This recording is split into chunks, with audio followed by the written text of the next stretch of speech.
भक्तों, ओम नमः शिवाय, श्री शिवाय नमस्तुभ्यम, जय श्री महाकाल। जी हाँ भक्तों, क्या आपका भी जो बच्चा है उसका जो मन है वो पढ़ाई लिखाई में बिल्कुल भी नहीं लगता। आप लोग बहुत ज़्यादा परेशान हैं कि आखिरकार हमारा जो बच्चा है वो पढ़ता क्यों नहीं है। जब भी हम उसको पढ़ाने के लिए बैठाते हैं तो कहीं वो घूमने चला जाएगा, कहीं खेलने चला जाएगा, कहीं कुछ करने लगे, कहीं कुछ, लेकिन पढ़ेगा बस बिल्कुल भी नहीं। आप लोग भी बहुत ज़्यादा परेशान रहते हैं कि आखिर ऐसा क्या हो गया है जिसके कारण हमारा जो बच्चा है उसका जो मन है वो पढ़ाई लिखाई में नहीं लगता। तब आपको परेशान होने की कोई भी आवश्यकता नहीं है, क्योंकि आज जो मैं आपको उपाय बताने वाला हूँ, अगर आपने केवल और केवल उतना ही कर लिया और उतना ही समझ लिया तो अवश्य रूप से सारी की सारी इच्छा, सारी की सारी जो मनोकामना है वो पूरी होगी ही होगी। और आपका जो भी बच्चा है जिसका भी मन पढ़ाई लिखाई में नहीं लगता, अवश्य रूप से उसका जो मन है वो पढ़ाई की ओर आकर्षित होगा ही होगा। क्या करना है, कैसे करना है, पूरा आपको बताने वाला हूँ और अच्छे तरीके से आपको समझाने वाला हूँ। तो बस उपाय ध्यान से सुन के अच्छे से करिएगा ज़रूर। देखिए, आपको भी पता है कि पूज्य गुरुदेव की जो कथा होती है उसमें लाखों की भीड़ आती है। कैसे भीड़ आती है? लाखों की भीड़ आती है।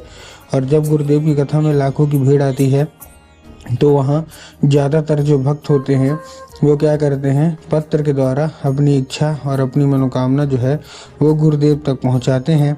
तभी गुरुदेव की कथा चल रही थी। आज से 4 से 5 महीना पहले की बात है। गुरुदेव की कथा चल रही थी और गुरुदेव की कथा में लाखों की भीड़ आई। अब जब गुरुदेव की कथा में लाखों की भीड़ आई तो वहाँ ज़्यादातर जो भक्त थे उन्होंने क्या किया, पत्र के द्वारा अपनी इच्छा और पत्र के द्वारा अपनी मनोकामना जो है वो गुरुदेव तक पहुंचाई। अब जब गुरुदेव के पास पत्र पहुंचा और गुरुदेव ने पत्र पढ़ा तो वहाँ गुरुदेव ने देखा कि ज़्यादातर जो भक्त हैं उनकी क्या है, केवल और केवल एक ही इच्छा और एक ही मनोकामना है। क्या?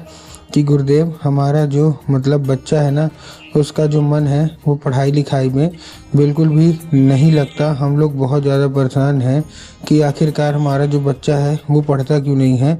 तो कृपया करके कोई ऐसा उपाय बता दें ताकि हमारा जो बच्चा है वो अच्छे तरीके से पढ़े, अच्छे तरीके से आगे बढ़े। हम लोग बहुत ज़्यादा परेशान हैं। अब जब उन्होंने ये भी बोला कि गुरुदेव, हमने उसके पीछे क्या कुछ नहीं किया, बहुत अच्छा स्कूल में डाल के रखा है, बहुत अच्छा कोचिंग ट्यूशन दे रहे हैं, हर एक तरह की सुख सुविधा भी दे रहे हैं, लेकिन फिर भी जब बात आती है पढ़ाई की तो दूर भागने लगता है, कहीं खेलने चला जाता है, कहीं घूमने चला जाता है और बिल्कुल भी नहीं पढ़ता। कृपया करके कोई उपाय बता दें।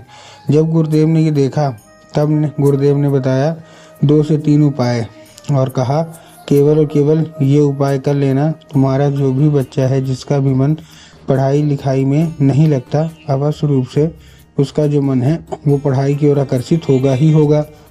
अब जब गुरुदेव ने उपाय बताया तो लोगों ने जा जाके इस उपाय को घर में करना शुरू कर दिया। अब जैसे ही लोगों ने जा जाके इस उपाय को घर में करना शुरू कर दिया, वही लोग गुरुदेव की कथा में मात्र 1 से 1.5 महीने के बाद वापस आए। अब जब वही लोग गुरुदेव की कथा में वापस आए तो उन्होंने क्या किया, फिर से एक बार गुरुदेव को पत्र लिखा।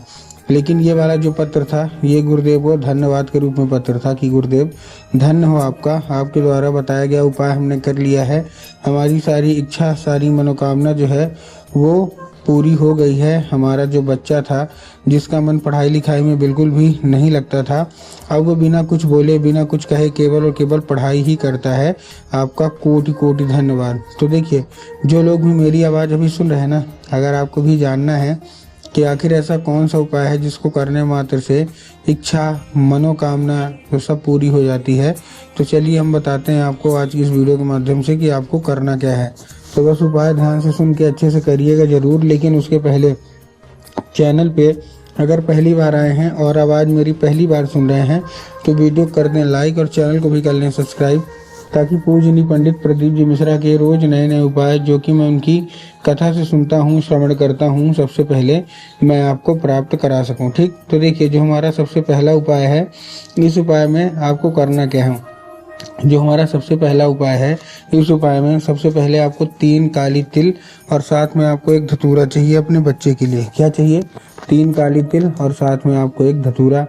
अब काली तिल और काली मिर्च में ना बहुत सारे लोग कंफ्यूज होते हैं कि काली मिर्च क्या है, काली तिल क्या है, हमको थोड़ा साफ साफ बताओ। तब गुरुदेव ने साफ साफ बताया है कि आप जिस भी शिव मंदिर जा रहे हैं उस शिव मंदिर का जिधर साइड जलाधारी होगा आपको अपना चेहरा इस मतलब उधर साइड करके खड़े हो जाना है। क्या खड़े हो जाना है? उधर साइड आपको अपना चेहरा खड़े हो जाना है। ठीक, खड़े हो गए। खड़े होने के बाद आपको क्या करना है? जैसे आप खड़े हो गए, खड़े होने के बाद आपको एक नाम लेके, कौन सा? महादेव का बहुत ही सुंदर सा नाम है, श्रम्भेश्वर महादेव।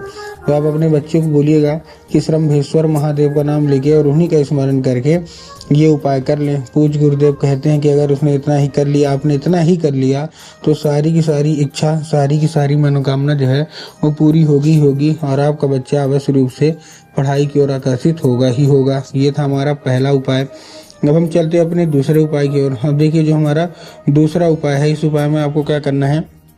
जो हमारा दूसरा उपाय है, इस उपाय में सबसे पहले आपको चाहिए क्या? आपको चाहिए केवल जितनी भी माताएं हैं, आपको एक लाल फूल चाहिए और लाल फूल के साथ साथ आपको और क्या चाहिए? लाल फूल के साथ साथ आपको आपके घर में माता सरस्वती की फोटो या मूर्ति होना अति अनिवार्य है। अगर आपके घर में माता सरस्वती की फोटो या मूर्ति है तब तो अच्छी बात है, लेकिन अगर आपके घर में माता सरस्वती की फोटो या मूर्ति नहीं है तो आपको बाजार जाना है, माता सरस्वती की फोटो लेनी है और घर में उनको स्थान दे देना है। ठीक, दे दिया। स्थान देने के बाद आपको करना क्या है?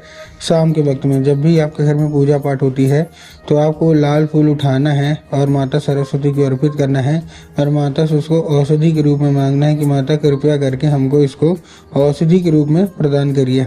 अब क्या होगा?